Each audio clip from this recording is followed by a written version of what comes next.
Welcome to science academy. நான் உங்கள் Nithya Ganesh. Good morning to all. இந்திய பொருளாதாரம் ஓகேங்களா, எக்கனாமிக்கில் 2025 கேட்கப்பட்ட கொஸ்டின் 1 by 1 வீடியோ பகுதியில் பார்க்க போகிறோம். இந்த வீடியோ பகுதியில் ஒரே கொஸ்டின் 3 கொஸ்டின் ஒரே வீடியோவில் பார்க்க போகிறோம் ஓகேங்களா. ஃபஸ்ட்டு கொஸ்டின் பாருங்கள். கூற்று ஏ 1966 69 திட்டக்காலம், ஆண்டு திட்டம் அல்லது திட்ட விடுமுறை காலம் என அழைக்கப்படுகிறது. காரணம் ஆர், ஏனெனில் சீனா மற்றும் பாகிஸ்தானில் ஏற்பட்ட 2 பெரிய மோதல்கள். ஆன்சர் பார்க்கலாம். ஆன்சர் சி, ஏயும் ஆரும் சரி, ஆனால் ஆர் என்பது ஏவிற்கான சரியான விளக்கம்ன்றாங்க. புக்கில் எப்படி கேட்டிருக்காங்க பார்க்கலாம்.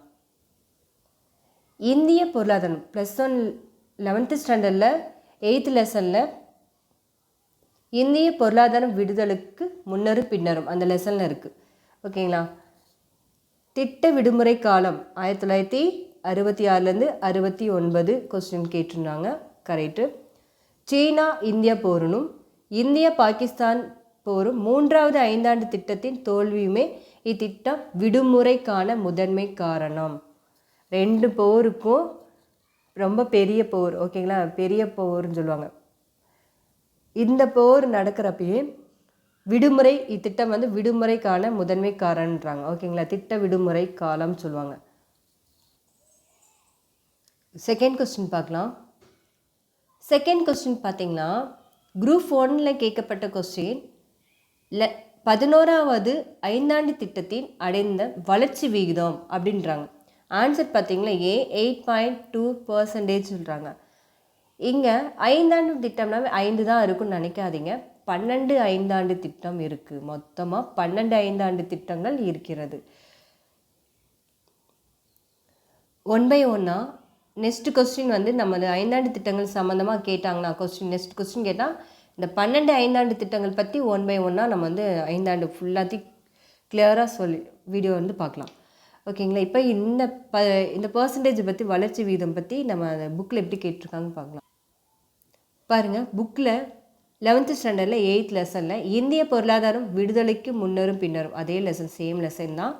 பாருங்கள், 11ஆம் ஐந்தாண்டு திட்டம் 11ஆம் ஐந்தாவது திட்டம் 2007 2012 ஓகேங்களா. இதன் முக்கிய நோக்கமாக என்னன்னு சொல்கிறாங்கன்னா வேகமாக வளர்ச்சி அடைகிறது ஓகேங்களா, விரைவான அதிகமான உள்ளடக்கிய வளர்ச்சி ஆகும் அப்படின்றாங்க.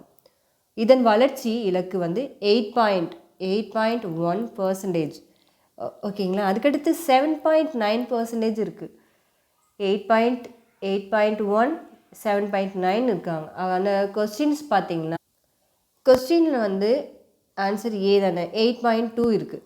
நீங்கள் கன்ஃபியூஷன் ஆக வேணாம். புக்கில் 8.1% 7.9% இருக்குது. ஆனால் இந்த கொஸ்டின் ஆன்சர் 8.2 இருக்குது.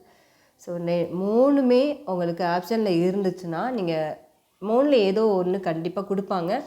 11வது ஐந்தாண்டு திட்டத்தின் அடைந்த வளர்ச்சி விகிதம் 7.9 கொடுத்தினாலும் கரெக்ட் தான், 8.1 கொடுத்தினாலும் கரெக்ட் தான், 8.2 கொடுத்தினாலும் கரெக்ட் தான் ஓகேங்களா. 3 எதுவுமே ஆன்சர் ஆப்ஷனில் ஏதோ ஒன்று கண்டிப்பாக கொடுத்துருப்பாங்க.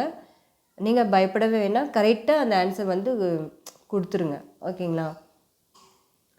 3வது கொஸ்டின் பாருங்கள். குரூப் 4 கேட்கப்பட்ட கொஸ்டின் சரியான இணையை தேர்ந்தெடுக. பாம்பே திட்டம், காந்திய திட்டம், மக்கள் திட்டம், சர்வதேய திட்டம். ஆன்சர் பார்த்தீங்களா சி, 1 மற்றும் 4 சரி ஓகேங்களா. 1 4 கரெக்டுன்றாங்க. பாம்பே திட்டம் 1940, சர்வதேய திட்டம் 1950 ஓகேங்களா. இது ரெண்டுமே கரெக்டு. காந்திய திட்டம்னாவே 1944, மக்கள் திட்டம்னாவே 1945 ஓகேங்களா. மக்கள் 45, காந்திய திட்டம் 44, பாம்பே திட்டம் 40, சர்வதேய திட்டம் 50. இதை பற்றி புக்கில் எப்படி கேட்டிருக்காங்க 1 by 1 பார்க்கலாம். பாருங்கள், 12th ஸ்டாண்டர்ட் புக்கில் 11வது லெசனில் பொருளாதாரம் மேம்பாடும் திட்டமிடுதலும் அந்த லெசனில் இருக்குது. இங்கே பாருங்கள், 3வது இருக்கா, பாம்பே திட்டம் 1940.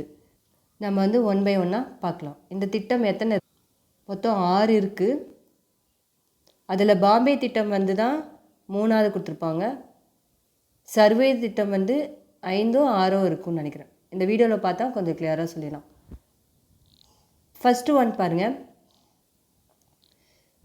சர் எம் விஸ்வேஸ்வராயா 1934 ஓகேங்களா. அந்த வருஷத்தில் அவர் வந்து எந்த திட்டம் கொண்டு வந்திருக்காருன்னா இந்திய பொருளாதார திட்டமிடுதல் என்னும் புத்தகத்தில் விளங்கியுள்ளார். ஓகேங்களா. இவர் வந்து 10 ஆண்டு திட்டமென்று அவர் எழுதிய இந்திய பொருளாதார திட்டமிடுதல் அப்படின்னு ஒரு புக்கு வந்து எழுதியிருப்பார். புகழ்பெற்ற பொருளியல் வல்லுநராகவும் அரசியல்வாதியுமான எம் விஸ்வேராயா 1934 ஓகேங்களா. வருஷம் மறந்துடாதீங்க. செகண்டு ஜவஹர்லால் நேரு 1938 வருஷம்.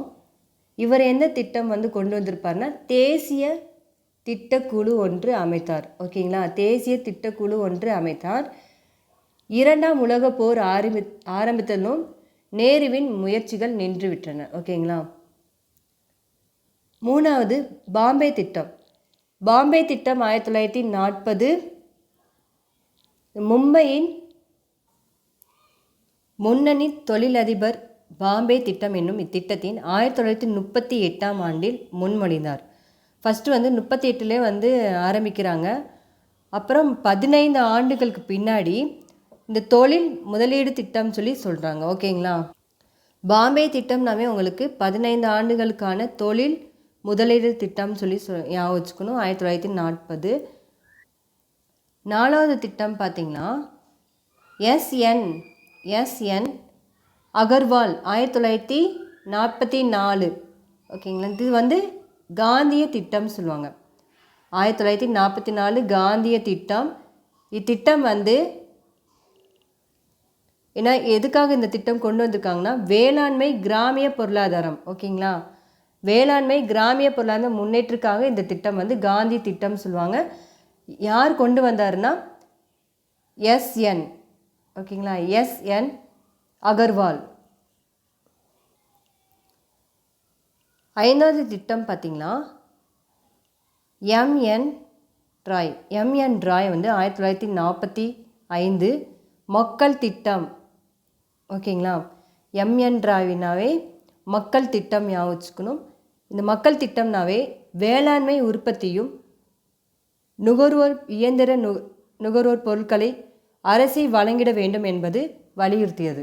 இந்த திட்டம் வந்து வேளாண்மைக்காக இயந்திரங்களும் நுகர்வோர் பொருட்களையும் அரசு வந்து வழங்கிட வேணும்னு சொல்லுவாங்க. 6வது திட்டம் ஜெயபிரகாஷ் நாராயணன் 1950 இவர் வந்து எந்த திட்டம் கொண்டு வந்திருக்காருன்னா சர்வதேய திட்டம் முன்மொழிந்தார். ஓகேங்களா. இது காந்தி வினோபா பாபாவை ஆகியோரின் கருத்துக்களின் உத்வேகத்தால் தயாரிக்கப்பட்ட திட்டமாகும்.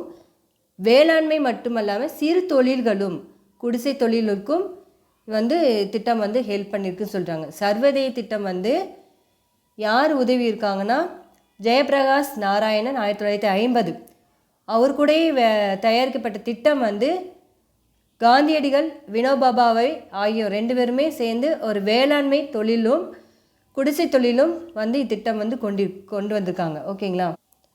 இந்த 6 திட்டங்களும் கவனமாக ஆராய்ந்து திட்டக்குழுவை அமைத்த 5 ஆண்டு திட்டங்களை செயல்படுத்த ஜவஹர்லால் நேரு முடிவெடுத்தார். அவரே இந்திய அரசின் திட்டக்குழுவின் முதல் தலைவர் ஆவர். கொஸ்டின் கேட்கலாம். இந்திய அரசின் திட்டக்குழுவின் முதல் தலைவர் அப்படின்னு சொல்லி கேட்கலாம். ஆன்சர் ஜவஹர்லால் நேரு.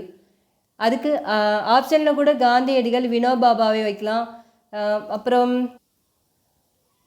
எஸ்என் அகர்வால் அப்புறம் எம்என் ராய் அப்படின்னு சொல்லி ஆப்ஷனில் கொடுத்துருந்தாங்கன்னா நீங்கள் ஜவஹர்லால் நேரு வந்து நீங்கள் வந்து ஆன்சர் பண்ணிடணும். ஓகேங்களா. அப்போ இந்திய அரசின் திட்டக்குழுவின் தலைவர் யார்? முதல் தலைவர் ஜவஹர்லால் நேரு. 5 ஆண்டு திட்டங்கள் வந்து கரெக்டாக 6 திட்டங்கள் கவனமாக கொண்டு வந்தவர் யார்? ஜவஹர்லால் நேரு. ஓகேங்களா. Thank you to all. தேங்க்யூ.